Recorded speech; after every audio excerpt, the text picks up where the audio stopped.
आज हम लोग पढ़ने वाले हैं सूक्त नंबर 51 देवता इंद्र। तो चलिए शुरू करते हैं।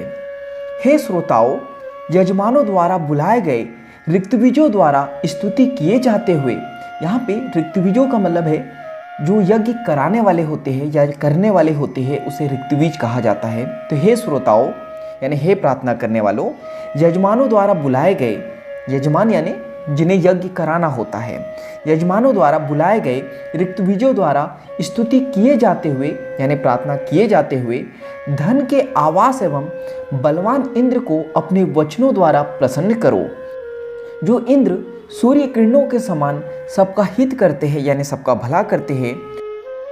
उन्हीं अतिशय प्रबुद्ध एवं मेधावी इंद्र की भोग प्राप्ति के लिए अर्चना करो। यानी यहाँ पे अतिशय का मतलब है अत्यधिक, प्रबुद्ध का मतलब है शिक्षा यानी जिन्होंने बहुत ज़्यादा शिक्षा ली हुई हो, और मेधावी का मतलब होता है ज्ञानी। तो उन्हीं अतिशय प्रबुद्ध एवं मेधावी इंद्र की भोग प्राप्ति के लिए अर्चना करो यानी प्रार्थना करो। सबका रक्षण एवं प्रवर्धन करने वाले ऋभुगण नामक मरुदों ने शोभन आगमनशील अपने तेज से आकाश को पूर्ण करने वाले अति बली शत्रुओं का गर्व नष्ट करने वाले एवं सत्क्रतु इंद्र के सम्मुख आकर उनकी सहायता की। हे इंद्र, तुमने अव्यक्त यानी ना जानने वाले, हे इंद्र तुमने अव्यक्त शब्द करने वाले एवं वर्षा के निरोधक यानी वर्षा को रोकने वाले मेघ को अपने वज्र से हटाकर अंगिरा ऋषियों के लिए जल बरसाया था।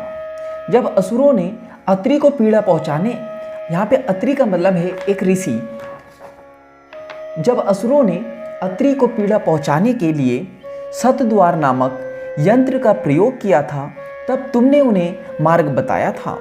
तुमने विमत ऋषि के लिए अन्य युक्त धन प्रदान किया था। इसी प्रकार तुमने संग्राम में विजय प्राप्ति के लिए स्तुति करने वाले यानी प्रार्थना करने वाले अनेक श्रोताओं को वज्र चलाकर बचाया था। हे इंद्र, तुमने जल के अवरोधक यानी जो बाधा डालने वाले, हे इंद्र तुमने जल के अवरोधक मेघों को हटा दिया है एवं वज्र आदि असुरों को पराजित करके उनका धन पर्वत पर छिपा दिया है।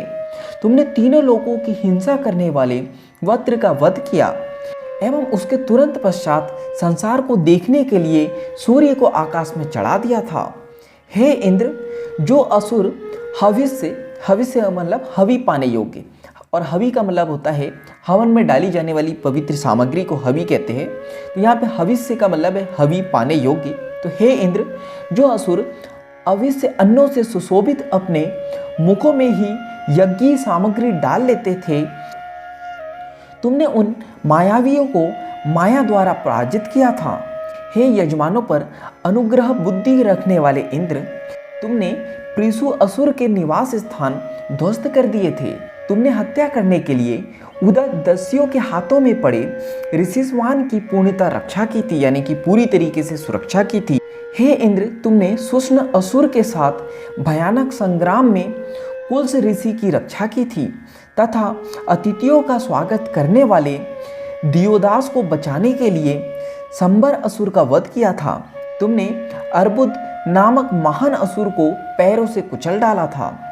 इस प्रकार तुम्हारा जन्म दस्यु नाश के लिए हुआ जान पड़ता है, यानी तुम्हारा जन्म दुष्टों को नाश करने के लिए हुआ है ऐसा जान पड़ता है। हे इंद्र, तुम में संपूर्ण बल निहित है एवं सोमरस पीने के बाद तुम्हारा मन अत्यंत प्रसन्न हो जाता है। सोमरस का मतलब होता है देवताओं का जो पीने योग्य पदार्थ होता है उसे सोमरस कहा जाता है। हम यह जानते हैं कि तुम्हारे दोनों हाथों में वज्र रहता है, इसलिए तुम शत्रुओं का समस्त बल छिन्न करो यानी खंडित करो। हे इंद्र, पहले तुम यह बात जानो कि कौन आर्य है और कौन दस्यु। इसके पश्चात तुम कुशयुक्त यज्ञों का विरोध करने वालों को नष्ट करके उन्हें यजमानों के वश में लाओ। तुम शक्तिशाली हो, इसलिए यज्ञ करने वालों के सहायक बनो। जो इंद्र यज्ञ विरोधी यानी जो यज्ञ का विरोध करते हैं, जो इंद्र यज्ञ विरोधियों को यज्ञ प्रिय यानी जिन्हें यज्ञ प्रिय होता है, प्यारा होता है, जो इंद्र यज्ञ विरोधियों को यज्ञ प्रिय यजमानों के वश में ला देते हैं तथा अपने अभिमुख स्तोताओं द्वारा स्तुति परांगमुखों का नाश कर देते हैं। भब्रू ऋषि ने ऐसे बुद्धिशील एवं स्वर्गव्यापी इंद्र की स्तुति करते हुए यज्ञ में एकत्रित धन समूह ले लिया था। हे इंद्र, जब शुक्र ने अपने बल के सहयोग से तुम्हारी शक्ति को तीक्ष्ण कर दिया था, तब तुम्हारे उस विशुद्ध बल ने अपनी तीक्ष्णता द्वारा धरती और आकाश को भयभीत बना दिया था। हे यजमानों के प्रति अनुग्रह बुद्धि रखने वाले इंद्र, बल से पूर्ण तुम्हारी इच्छा से रथ में जोड़े गए एवं वायु के समान वेगशाली घोड़े तुम्हें यज्ञ अन्न के सम्मुख ले जावे। हे इंद्र, जब सुंदर शुक्राचार्य ने तुम्हारी स्तुति की थी यानी प्रार्थना की थी, तब तुम वक्र गति यानी टेढ़ी मेढ़ी चाल वाले दोनों घोड़ों को रथ में जोड़कर उस पर सवार थे। उग्र इंद्र ने चलने वाले बादलों से धारा रूप में जल बरसाया था एवं सबको सताने वाले सुष्ण असुर के विस्तृत नगर को नाश कर दिया था। हे इंद्र, तुम सोमरस पीने के लिए रथ पर बैठकर गमन करते हो। जिस सोम से तुम प्रसन्न होते हो, सोम यानी देवताओं का जो पीने योग्य पदार्थ होता है उसे सोम कहा जाता है या सोमरस कहा जाता है। तो जिस सोम से तुम प्रसन्न होते हो यानी खुश होते हो, वही सोम सारियात राजसी ने तैयार किया है।